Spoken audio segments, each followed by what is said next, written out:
요즘 들어 자꾸만 깜빡하신다는 분들이 많습니다. 분명히 뭘 하려고 했는데 그걸 잊고 멍하니 서 있게 되거나 아는 사람의 이름이 혀끝에서 맴돌다가 끝내 생각나지 않을 때가 있죠. 많은 어르신들이 이런 경험을 하며 마음속으로 설마 치매인가? 라는 걱정을 품고 병원을 찾습니다. 사실 저도 과거 응급실에서 근무하던 시절 똑같은 고민을 가진 분들을 자주 만났습니다. 팔과 다리에 갑자기 힘이 빠지고 말이 어눌해져 내원하셨는데 뇌 CT 결과 이미 4번째 뇌경색이 진행된 상태였습니다. 본인은 전혀 모르고 계셨지만 실제로는 오랫동안 뇌혈관이 서서히 막혀가고 있었던 것이죠. 그때 저는 절실하게 깨달았습니다. 뇌 건강은 하루아침에 무너지는 게 아니라 조용히 그러나 확실하게 무너진다는 사실입니다. 무서운 건 이런 변화가 이미 25살부터 시작된다는 사실입니다. 전문가들에 따르면 뇌세포는 25세부터 자연스럽게 줄어들기 시작하며 35세부터는 매년 0.2%, 60세부터는 연 0.5% 이상 감소하게 됩니다. 겉보기엔 멀쩡해 보여도 실제로 뇌 안에서는 많은 변화가 진행되고 있다는 뜻입니다. 더 놀라운 건 신체 노화보다 뇌 노화가 훨씬 빠르게 진행된다는 점입니다. 그래서 뇌가 먼저 지치고 몸이 따라 무너지는 경우가 많습니다. 이 모든 것이 무서운 이유는 뇌 노화는 초기에 티가 거의 나지 않는다는 데 있습니다. 이름이 가물가물하거나 같은 말을 자주 반복하고 해야 할 일을 잊어버리는 증상이 나타나도 대수롭지 않게 넘기기 때문입니다. 그러나 희망은 있습니다. 최근 의학계에서는 뇌 회복의 놀라운 비밀을 하나 밝혀냈습니다. 바로 수면 중에만 작동하는 글림프 시스템이라는 뇌 청소 메커니즘입니다. 이 시스템은 잠자는 동안에만 활성화되어 하루 종일 쌓인 뇌 속 독소와 노폐물, 특히 알츠하이머 유발물질인 베타아밀로이드를 청소해줍니다. 이 기능이 원활하게 돌아가야 치매나 뇌졸중의 위험을 낮출 수 있습니다. 그런데 문제는 수면의 시간이 아니라 수면의 질입니다. 잠이 얕거나 자주 깨면 글림프 시스템이 제대로 작동하지 않습니다. 특히 새벽 34시에 자주 깨거나 잠이 들긴 해도 푹 잔 느낌이 없는 분들은 이미 뇌 청소 기능이 저하되고 있을 가능성이 높습니다. 몇 달 전부터 자꾸 이름이 기억나지 않고 TV 프로그램 내용을 자주 놓치는 일이 반복되어 걱정 끝에 수면 클리닉을 찾았습니다. 검사 결과 수면 중 비렘 수면이 부족해 글림프 시스템이 작동을 제대로 못하고 있다는 진단을 받았습니다. 이후 수면 루틴을 교정하고 일정한 시간에 자고 일어나는 생활을 시작한 뒤에는 놀라울 정도로 기억력이 회복되었다고 합니다. 그렇다면 우리는 어떻게 해야 이 소중한 뇌 청소 시간을 지켜낼 수 있을까요? 매일 같은 시간에 잠자리에 들고 기상하는 수면 리듬 고정. 오후 2시 이후 카페인 섭취 금지. 자기 전 스마트폰 사용 줄이기. 침실 온도 1820도 유지, 어두운 환경 만들기. 잠들기 전 10분 조용한 명상 또는 심호흡. 이처럼 작지만 꾸준한 실천이 뇌 건강을 지키는 핵심입니다. 단순히 오래 자는 것이 아니라 뇌가 쉬는 깊은 수면, 바로 그 질이 중요하다는 점을 꼭 기억해 주세요. 마지막으로 오늘 내용을 정리해보면 다음과 같습니다. 뇌 노화는 25세부터 시작되며 60대 이후에는 더 가속화됩니다. 뇌 속 독소는 수면 중 글림프 시스템으로만 청소됩니다. 깨어있는 동안에는 절대 작동하지 않으며 얕은 잠에도 멈춰버립니다. 질 좋은 수면은 기억력과 집중력을 회복시키고 치매 예방의 핵심이 됩니다. 혹시 요즘 들어 이유 없이 짜증이 늘거나 머릿속이 뿌옇게 느껴지거나 말이 헛도는 일이 많아졌다면 뇌가 보내는 작은 경고일 수 있습니다. 오늘 영상이 여러분의 수면과 뇌 건강을 다시 돌아보는 계기가 되길 바랍니다. 혹시 요즘 깊은 잠을 자도 피곤함이 가시지 않거나 밤새 뒤척이며 자주 깨는 일이 반복되고 있으신가요?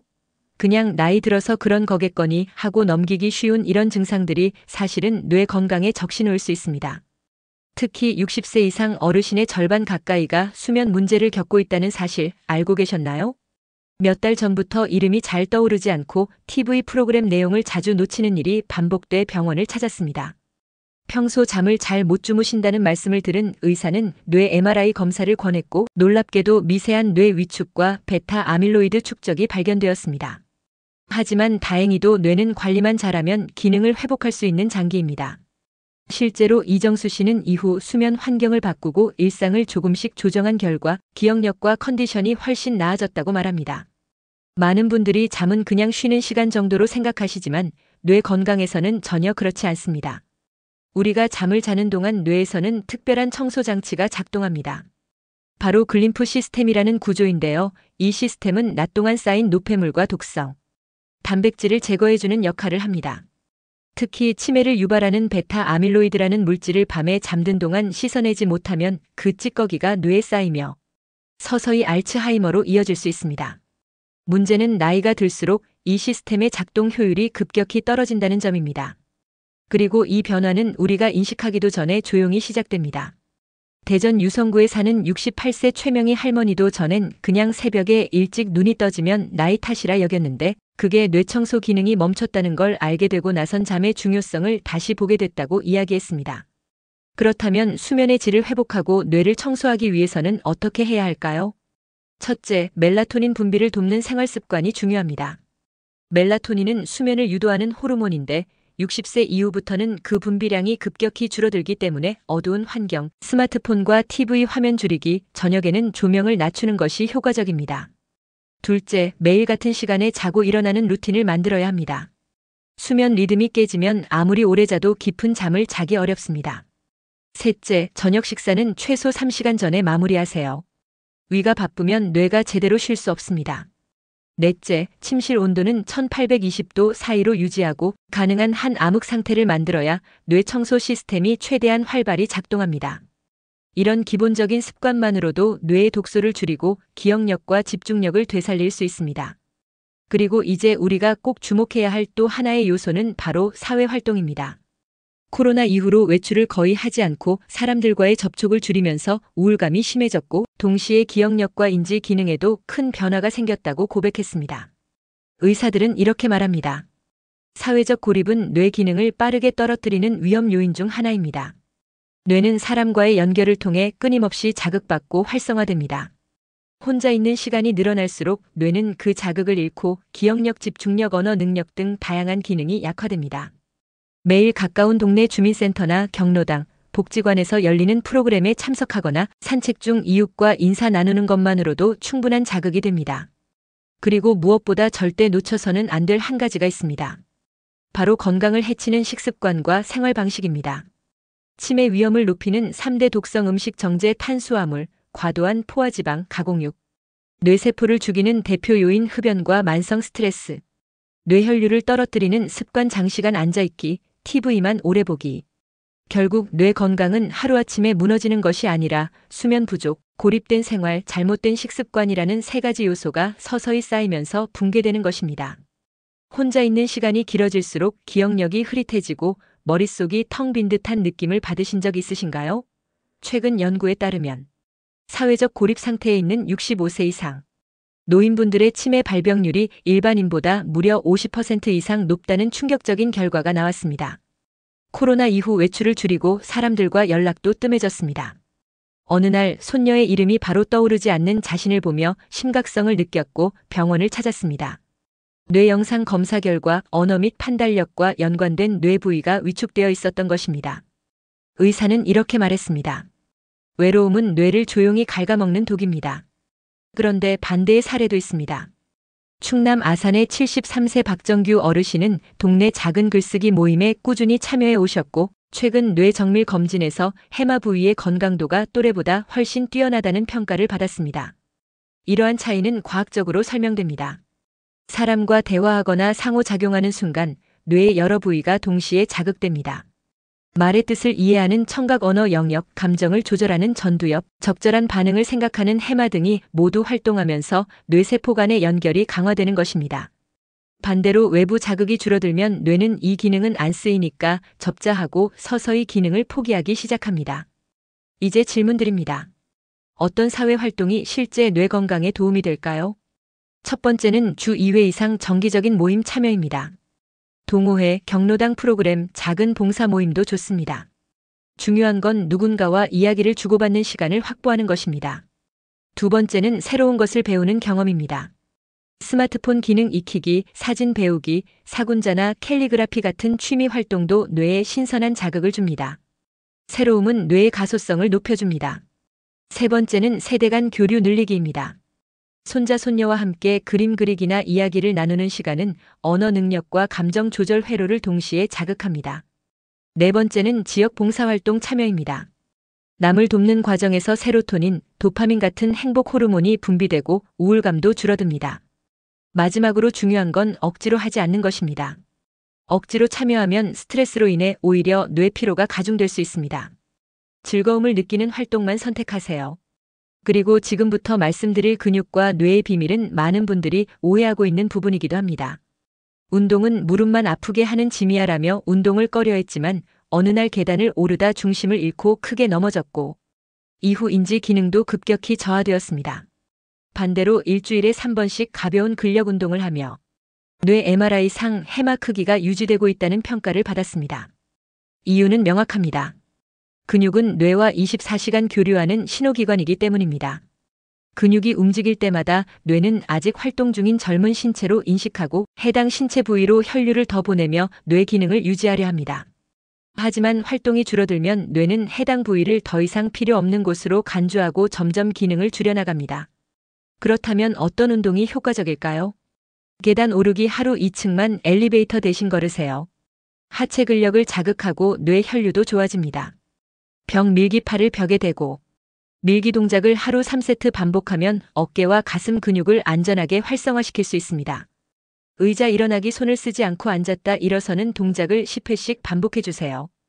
허벅지 근육과 중심 균형 감각이 동시에 향상됩니다. 발 뒤꿈치 들기 양발을 붙이고 선 뒤. 천천히 발 뒤꿈치를 들어 올리는 동작을 15회 반복하면 종아리와 발목 안정성이 강화됩니다. 일주일 3회, 하루 30분 이하 지나친 운동보다는 꾸준한 반복이 중요합니다. 3일 이상 쉬지 않도록 하세요. 근육은 기억력이 좋아서 쉽게 원래 상태로 돌아가려 합니다. 하지만 여기서 중요한 주의사항이 하나 있습니다. 60세 이후엔 살 빼려는 운동을 절대 하지 마세요. 지방이 아니라 근육이 빠지는 다이어트는 뇌 건강을 해칠 수 있습니다. 근육이 줄면 뇌로 가는 자극이 줄고 뇌는 활동 중단 신호로 인식합니다. 혹시 매일 식사하실 때 이 음식들이 뇌를 조용히 망가뜨리고 있다는 사실 알고 계셨나요? 심지어 그중 일부는 매일 먹는 반찬 속에 숨어 있습니다. 그런데 이게 단순히 나트륨 과다나 혈압 문제만이 아닙니다. 최근 연구에서는 한국인 식단 속 3대 독성 음식이 뇌세포를 직접 파괴하고 기억력 저하와 치매 위험을 폭증시킨다는 결과가 속속들이 발표되고 있습니다. 먼저 첫 번째는 바로 소금입니다. 평소 라면, 국물과 김치를 짜게 드시던 분이었습니다. 어느 날 갑자기 쓰러져 병원으로 옮겨졌고 진단 결과는 심한 뇌혈관 협착이었습니다. 의사는 이렇게 설명했습니다. 소금은 혈관벽을 딱딱하게 만들고 뇌로 가는 혈류를 서서히 줄여갑니다. 이 과정이 너무 느려서 많은 분들이 쓰러지기 전까지 전혀 알아차리지 못합니다. 특히 라면, 찌개, 젓갈, 김치 등에 들어있는 숨은 소금이 가장 무섭습니다. 실제로 한국인의 하루 평균 나트륨 섭취량은 WHO 권장량의 2배 이상입니다. 그러니 지금이라도 음식 뒷면의 나트륨 함량을 확인하시고 하루 2000mg 이내로 조절하는 습관을 들이셔야 합니다. 두 번째 독성 식품은 바로 설탕입니다. 설탕은 단순히 당뇨만 유발하는 것이 아닙니다. 뇌세포 표면에 붙어서 세포를 딱딱하게 굳히는 글리케이션 반응을 일으킵니다. 전북 정읍시에 거주하는 71세 박경환. 어르신은 젊을 때부터 단 거 좋아했지요 라고 웃으며 말했지만 검사 결과는 충격적이었습니다. 해마 부위 손상, 주의력 저하, 초기 치매 진단까지 받게 되었습니다. 특히 탄산음료, 과자, 아이스크림, 케이크에 들어있는 정제당은 혈당을 급격히 올리고 뇌염증을 유발합니다. 최근엔 의학계에서 알츠하이머를 제3의 당뇨병이라 부를 정도입니다. 세 번째는 트랜스 지방입니다. 마가린, 쇼트닝, 패스트푸드, 과자, 튀김류에 흔하게 들어있지요. 이 지방은 뇌혈관에 달라붙은 뒤 절대 떨어지지 않습니다. 마치 수도관에 기름때가 끼듯 점점 쌓이면서 뇌졸중의 직접적 원인이 됩니다. 그렇다면 어떻게 해야 할까요? 뇌를 지키기 위한 5가지 식습관은 다음과 같습니다. 첫 번째는 직접 조리해서 드시기입니다. 외식이나 배달 음식엔 숨겨진 소금과 당, 지방이 너무 많습니다. 가능하면 국물은 남기시고 간은 싱겁게 조절하세요. 두 번째는 가공식품 대신 자연식 선택입니다. 제철 채소, 생선, 견과류, 과일을 중심으로 식단을 구성해 보세요. 세 번째는 물 하루 8잔 이상 마시기입니다. 물은 뇌 속 독소를 씻어내는 청소 역할을 합니다. 커피나 탄산 대신 물을 가까이 하세요. 네 번째는 오메가-3가 풍부한 식품 섭취입니다. 고등어, 삼치, 아마씨, 호두가 대표적이며 뇌세포막을 유연하게 유지해줍니다. 마지막으로는 항산화 채소 다양하게 섭취하기입니다. 브로콜리, 당근, 시금치, 토마토, 자색 양배추 등 색이 짙은 채소일수록 뇌 노화 방지에 좋습니다. 그런데 여기서 끝이 아닙니다. 지금부터 말씀드릴 담배의 뇌 파괴 메커니즘은 아마 대부분 처음 들으시는 내용일 겁니다. 40년간 하루 한 갑씩 담배를 피우셨습니다. 작년 뇌 영상 검사에서 또래보다 뇌 용적이 20% 가까이 감소해 있었고 기억력 검사에서는 초기 치매 판정을 받으셨습니다. 김어르신은 담배가 폐에만 나쁜 줄 알았지 뇌를 직접 태우는 줄은 꿈에도 몰랐다고 하셨습니다. 니코틴은 뇌로 빠르게 침투해 도파민을 과다 분비시킵니다. 이 도파민은 행복 호르몬이지만 계속 과도하게 분비되면 뇌세포는 과열로 타버립니다. 결국 도파민을 만드는 시스템 자체가 망가지고 무기력 우울 의욕 저하가 뒤따르게 됩니다. 더 무서운 건 뇌혈관입니다. 담배 연기 속 독소가 혈관 벽에 상처를 내면 그 부위에 기름 찌꺼기가 달라붙어 혈관이 좁아지고 경직됩니다. 뇌경색 위험은 3배, 뇌출혈은 5배까지 높아집니다. 남편이 집안에서 담배를 펴서 내가 피해를 봤다고 하셨습니다. 본인은 한 번도 담배를 피우지 않았지만 간접 흡연으로 인한 혈관성 치매 판정을 받았습니다. 이건 결코 드문 사례가 아닙니다. 그래도 희망은 있습니다. 뇌는 스스로 회복하는 능력이 있습니다. 금연 후 일주일 뇌혈류가 회복되며 산소 공급이 늘어납니다. 한개월 손상된 부위에서 새로운 뇌세포 생성이 시작됩니다. 6개월 집중력, 기억력 회복 체감 가능. 1년 후 뇌졸중 위험이 절반 가까이 낮아집니다. 금연이 쉽지 않다면 이렇게 해보세요. 첫째, 니코틴 패치나 껌을 활용해보세요. 금단 증상을 줄여줍니다. 둘째, 흡연 욕구가 올 때 물을 마시거나 심호흡하세요. 셋째, 스트레스볼이나 염주처럼 손을 대체할 수 있는 도구를 마련하세요. 그리고 마지막으로 절대 놓치지 말아야 할 핵심이 하나 더 있습니다. 바로 앉아있는 시간이 뇌를 죽이는 속도에 관한 사실입니다. 퇴직 후 하루 종일 소파에서 TV만 보셨습니다. 어느 날 갑자기 말이 어눌해지고 방향 감각도 흐려졌습니다. 병원에서는 좌측 뇌기능 저하 및 운동 피질 위축이라는 진단이 나왔고 주된 원인으로 장시간 앉아있는 습관이 지목됐습니다. 앉아있는 시간이 길수록 뇌혈류는 감소하고 뇌세포 간 연결도 줄어들며 신경회로가 더는 활동이 필요 없다고 스스로 기능을 멈추게 됩니다. 혹시 요즘 앉아있는 시간이 하루에 몇 시간이나 되시나요? 나는 바깥 출입을 잘 안 해요. 이렇게 말씀하시는 분들이 많습니다.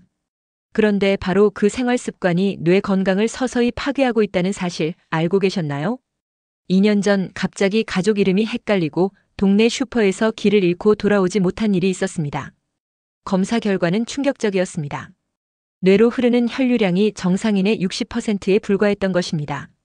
의사는 원인을 단호히 말했습니다. 하루 7시간 이상 앉아 계신 생활 패턴이 결정적 원인입니다. 이게 정말 가능한 이야기냐고요? 의학적으로도 이미 입증된 사실입니다. 장시간 앉아 있으면 뇌로 가는 혈액량이 급격히 줄어들고 산소와 영양 공급이 감소하면서 뇌세포가 조용히 죽어갑니다. 더 무서운 건 뇌에는 통증을 느끼는 신경이 없어 이 변화가 전혀 아프지 않다는 것입니다. 병원에 가서 검사를 받았을 때는 이미 너무 늦은 경우가 많습니다. 초등학생 수업 시간이 45분인 이유를 아시나요? 그게 바로 인간이 집중력을 유지할 수 있는 최대 시간이기 때문입니다. 뇌 건강을 지키기 위해서도 45분마다 10분은 쉬어야 한다는 기본 원칙이 여기서 나옵니다. 하루 종일 화투나 TV를 즐기셨습니다. 머리는 쓰니까 괜찮겠지라고 생각했지만 하루 5시간 이상을 앉아 보내며 결국 혈관성 치매 진단을 받았습니다. 머리를 쓴다고 해도 몸을 움직이지 않으면 뇌는 조용히 기능을 잃어갑니다. 그렇다면 어떻게 실천해야 할까요? 지금부터 알려드리는 5가지 일상 속 습관을 기억해 주세요. 첫 번째는 45분 타이머법입니다. 휴대폰에 45분 간격 알람을 맞추세요. 알람이 울릴 때는 반드시 일어나서 움직이세요. 화장실 가기, 물 마시기, 가벼운 스트레칭만으로도 충분합니다. 두 번째는 서서 하는 습관입니다. 텔레비전을 볼 때도 가끔은 일어나서 보세요. 전화 통화도 반드시 서서 하시기 바랍니다. 세 번째는 집안일을 하루에 나누는 방식입니다. 청소, 빨래, 설거지를 한 번에 몰아서 하지 마시고 하루에 12가지씩 나누어서 하세요. 이게 오히려 뇌를 더 자주 자극하는 방법입니다. 네 번째는 계단 이용입니다. 엘리베이터 대신 한 층씩만 천천히 걸어 올라가 보세요. 무릎에 무리를 주지 않으면서도 뇌로 가는 혈류가 확실히 늘어납니다. 5번째는 하루 30분 산책입니다. 빠르게 걷지 않으셔도 됩니다. 매일 같은 시간에 걷는 규칙성이 뇌에 더 큰 영향을 줍니다. 이제부터는 실제로 치매 초기 진단을 회복한 놀라운 사례를 소개해드리겠습니다. 이 이야기를 들으시면 나도 지금부터 바꿀 수 있다는 희망을 갖게 되실 겁니다. 2년 전부터 가족 이름이 헷갈리고 자꾸 길을 헤매는 일이 많아졌습니다. 뇌 영상 검사에서는 초기 치매 소견이 나왔고 가족들도 큰 충격을 받았습니다. 하지만 조할머니는 포기하지 않고 다음 6가지를 하나씩 실천하기 시작했습니다. 첫째, 수면 환경을 완전히 바꿨습니다. 침실을 어둡게 만들고 저녁 8시 이후엔 스마트폰을 멀리했습니다. 밤 10시에 자고 아침 6시에 일어나는 생활을 지키자 3개월 만에 숙면의 질이 눈에 띄게 좋아졌습니다. 둘째, 사회활동을 시작했습니다. 동네 경로당 노래교실에 다니기 시작했고 처음엔 가사도 잘 기억하지 못했지만 6개월 후에는 새로운 노래를 외우는 수준까지 회복되었습니다. 셋째, 매일 아침 30분씩 운동을 실천했습니다. 처음엔 의자에서 일어나기도 힘들었지만 꾸준히 반복한 결과 1년 뒤에는 계단을 혼자 오를 수 있을 정도로 근력이 회복됐습니다. 넷째, 식단을 건강하게 바꿨습니다. 가공식품은 전면 중단하고 등푸른 생선은 주 3회, 견과류는 하루 한 줌씩 섭취했으며 설탕은 철저히 끊었습니다. 다섯째, 40년간 피워온 담배를 금연했습니다. 가족들이 금연 보조제를 준비해 주었고 3개월 뒤에는 기억력 저하가 멈췄다는 병원 평가까지 받았습니다. 마지막으로 가장 중요했던 변화는 앉아있는 시간을 줄이는 것이었습니다. 텔레비전 앞에 앉는 대신 45분마다 알람을 맞추고 작은 활동들을 나누어 했습니다. 결국 1년 6개월 후 병원 재검사에서 뇌 기능이 회복되고 위축됐던 부분이 다시 회복되는 모습이 뇌 영상에서 확인되었습니다. 지금은 손자 손녀들과 함께 전국 곳곳을 여행 다니는 게 일상이 되었다는 76세 김미연 할머니의 이야기 믿기 어려우실 수도 있습니다. 하지만 실제로 이런 변화는 과학적으로도 가능하다고 입증된 사실입니다. 우리가 잘 몰랐을 뿐 뇌는 나이가 들어도 스스로 회복할 수 있는 강력한 능력, 가소성을 갖고 있습니다. 손상된 뇌세포도 회복될 수 있고 새로운 연결도 만들어질 수 있습니다. 이 글을 읽고 계신 지금이 어쩌면 뇌 건강을 되찾을 수 있는 마지막 기회일지도 모릅니다. 40년 넘게 진료실에서 수천 명의 환자분들을 만나며 한 가지는 확신하게 되었습니다. 결국 나이는 숫자에 불과하고 뇌의 상태는 지금부터 내가 어떻게 살 것인가에 달려있다는 것입니다. 저는 매일 아침 눈을 뜨자마자 이렇게 말합니다. 감사합니다. 오늘도 제 뇌가 젊어질 수 있는 하루를 선물 받았습니다. 이런 긍정적인 자기 암시는 단순한 말이 아니라 뇌에 실제로 좋은 신경 자극을 주는 습관입니다. 혹시 아직도 이런 건 그냥 기분 문제 아니야? 하고 생각하신다면 긍정적인 감정이 실제로 뇌 구조를 바꾼다는 최신 연구 결과를 찾아보시면 생각이 달라지실 겁니다. 하지만 너무 무리해서 모든 걸 한꺼번에 바꾸려고 하실 필요는 없습니다. 작은 변화 하나씩 꾸준히 이어가는 것이 가장 효과적입니다. 아래는 제가 추천하는 4주 실천 루틴입니다. 따라 해보시기만 해도 큰 변화를 느끼실 수 있을 겁니다. 첫 주에는 수면 시간을 일정하게 조정하는 것부터 시작해보세요. 매일 밤 같은 시간에 잠자리에 들고 같은 시간에 일어나는 것만으로도 뇌는 안정된 환경이라는 신호를 받습니다. 둘째 주에는 앉아있는 시간마다 일어나 움직이는 습관을 만들어 보세요. 45분에 한 번씩 간단한 스트레칭이나 물 마시기, 창밖 보기라도 좋습니다. 뇌에 새로운 산소와 자극이 들어가기 시작합니다. 셋째 주에는 가공식품을 하나씩 줄이기 시작하세요. 하루에 먹던 인스턴트 식품이나 과자류, 음료수 중 단 하나만 줄여도 변화가 시작됩니다. 넷째 주에는 간단한 운동 루틴을 만들어 보세요. 집안에서 의자에 앉았다 일어서기, 벽 밀기, 발 뒤꿈치 들기 같은 동작이면 충분합니다. 근육이 깨어나면서 뇌와 몸이 함께 깨어나기 시작합니다. 이렇게 단 4주만 실천하셔도 분명히 예전과는 다르다는 느낌을 받으실 수 있습니다. 뇌는 포기하지 않는 사람을 절대 포기하지 않습니다. 최근 일본어 공부를 시작하셨고 유화를 그리기 시작해 전시회에까지 참여하셨습니다. 나이는 단지 숫자일 뿐 도전하는 용기만이 미래를 바꾸는 열쇠입니다. 혹시 지금까지 건강을 챙기지 못한 걸 후회하고 계신가요? 괜찮습니다. 과거는 바꿀 수 없어도 오늘부터의 선택은 완전히 달라질 수 있습니다. 여러분이 오늘 이 글을 읽고 결심만 해도 이미 절반은 시작하신 겁니다. 10년, 20년 뒤에도 지금처럼 맑은 정신으로 가족들과 함께 웃고 계실지 그 여부는 오직 오늘 여러분이 어떤 삶을 선택하느냐에 달려 있습니다. 저는 여러분이 건강한 뇌로 노년의 황금기를 보내실 수 있도록 끝까지 함께 응원하겠습니다. 궁금한 점이 있거나 실천하면서 느낀 점이 있다면 댓글로 언제든지 나눠주세요. 서로의 경험을 나누고 응원하는 것만으로도 뇌 건강에 큰 도움이 됩니다. 그리고 이 글이 유익했다면 꼭 주변 어르신들께도 공유해주세요. 한 사람이라도 더 건강한 삶을 살 수 있다면 그 자체로 충분히 의미 있는 일이니까요. 구독과 좋아요는 더 많은 어르신들에게 이 귀중한 정보가 닿을 수 있도록 돕는 가장 큰 힘입니다. 여러분 모두 오늘도 건강하고 젊은 뇌로 활기찬 하루 보내시길 바랍니다.